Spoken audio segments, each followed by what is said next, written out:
ওম নমো ভগবতে বাসুদেবায়। জয় শ্রীকৃষ্ণ। রাধে রাধে। বন্ধুরা, আজ সর্বশ্রেষ্ঠ একাদশী পদ্মিনী একাদশী অনেকেই হয়তো পালন করছেন, কারণ এই একাদশী কেবলমাত্র 3 বছর ছাড়া ছাড়া এই পুরুষোত্তম মাস বা এই অধিক মাসেই পালন করা হয়। তাই এই একাদশী তিথির গুরুত্ব ও মাহাত্ম্য অনেক অনেক অনেক গুণ বেশি।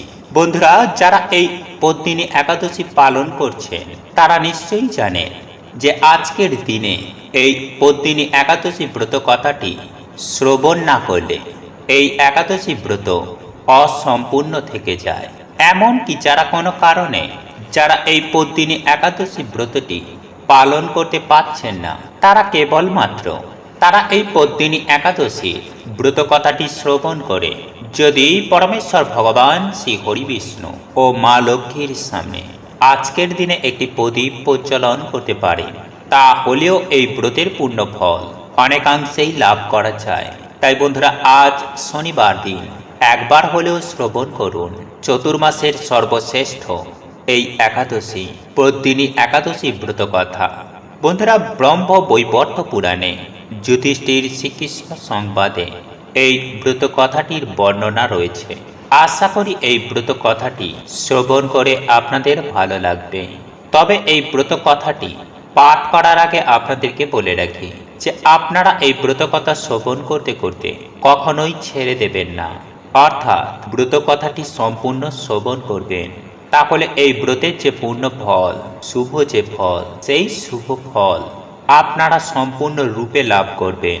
শুরু করছি শ্রী শ্রী হরি বিষ্ণু পদ্মিনী একাদশীর ব্রত কথা। জয় শ্রীকৃষ্ণ। রাধে রাধে। যুধিষ্ঠির বললেন, হে জনার্দন, আমি বহু ধর্ম ও ব্রতের কথা শুনেছি। এখন পুরুষোত্তম মাসের সর্বপাপ বিনাশী ও পুণ্যদায়িনী শুক্লপক্ষীয় পদ্মিনী একাদশীর কথা আমার কাছে বর্ণনা করুন, যা শ্রবণ করলে পরম সুখ প্রাপ্ত হওয়া যায়।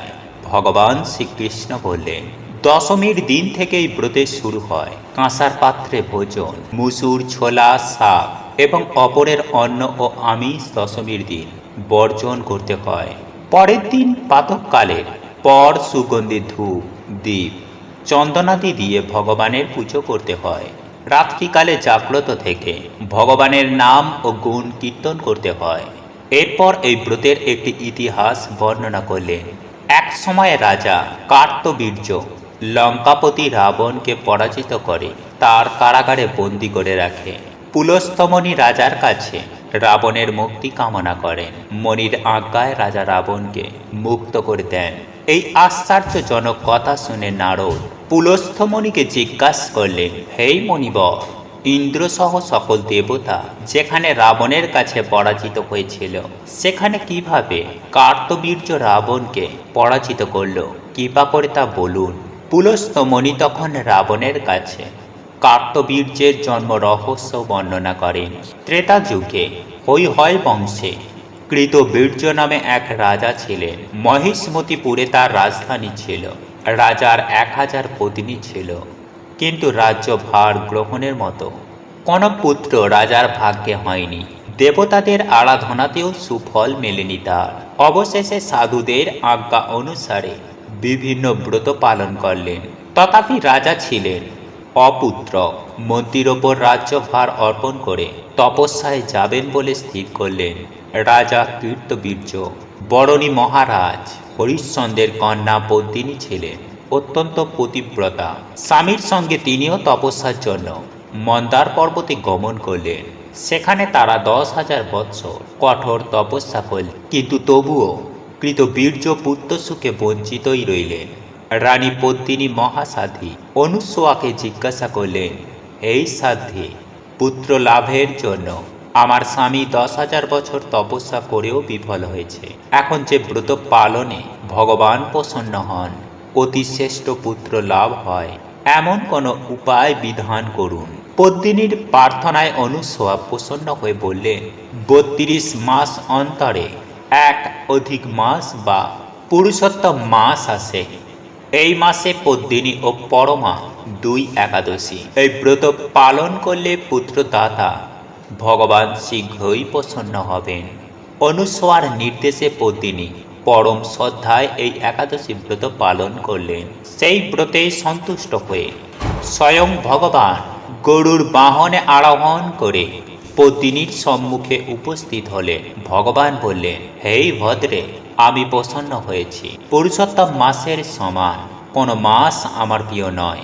এই মাসের একাদশী আমার প্রিয়। তুমি সেই ব্রত যথাযথ পালন করেছ, তাই আমি তোমার ইচ্ছানুরূপ বর প্রদান করব। ভগবানের স্তব করে রানী বললেন, হে ভগবান, আমার স্বামীকে আপনি বর প্রদান করুন। ভগবান তখন রাজার কাছে এসে বললেন, হে রাজেন্দ্র, আপনার অভিলাষিত বর প্রার্থনা করুন। মহানন্দে রাজা বললেন, এই জগৎপতি মধুসূদন, দেবতা, মানুষ, নাগ, দৈত্য, রাক্ষসাদি কেউ তাকে পরাজিত করতে পারবে না, এমন পুত্র আমি প্রার্থনা করি। রাজার প্রার্থনা অনুসারে বরদান করে ভগবান অন্তর্হিত হলেন। রাজা পত্নী সহ স্বগৃহে ফিরে গেলেন। যথাসময়ে রানী পদ্মিনীর গর্ভে মহাবলশালী এক পুত্রের জন্ম হয়। মহারাজ কৃতবীর্যের পুত্রের নাম রাখে কার্তিবীর্য। ত্রিলোকে তার সমান কোনো বীর ছিল না, তাই দশানন রাবণ তার কাছে পরাজিত হয়।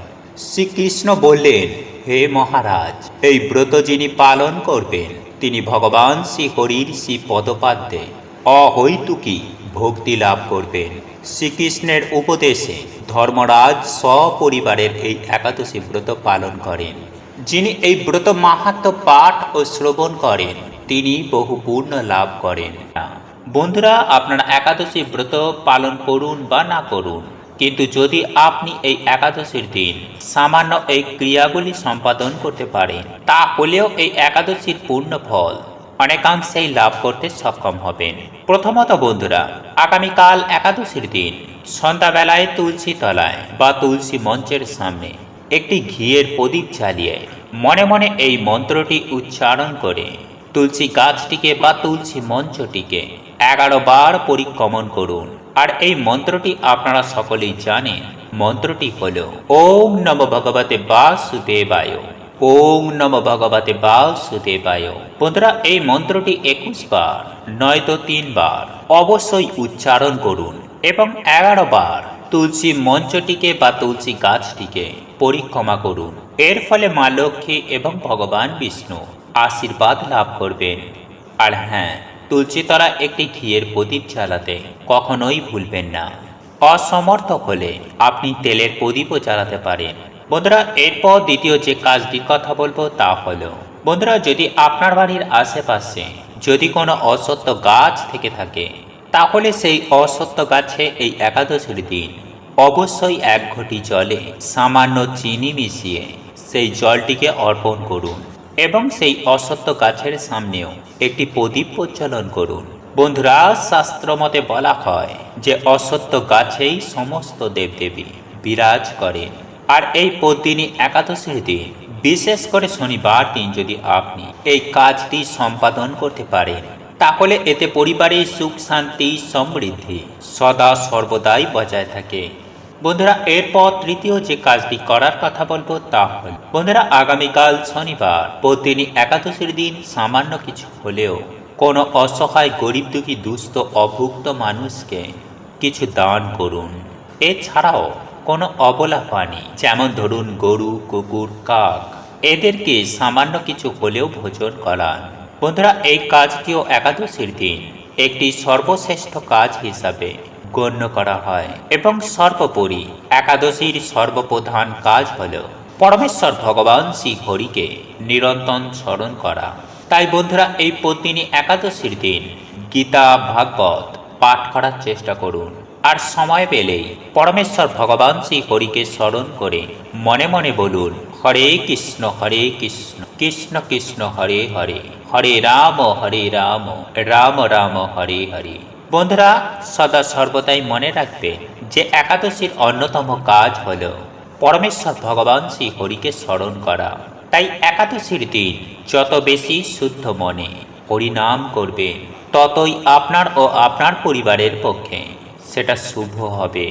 আর হ্যাঁ, সর্বশেষে পদ্মিনী একাদশী ব্রত কথাটি শ্রবণ করতে কখনোই ভুলবেন না। আশা করি দর্শক বন্ধুরা আজকে এই ভিডিওটি আপনাদেরকে সমৃদ্ধ করেছে। ভিডিওটি ভালো লাগলে লাইক করবেন। সকলেই ভালো থাকুন, সুস্থ থাকুন এই কামনা করি আজকের মতো ভিডিওটি এখানেই শেষ করলাম।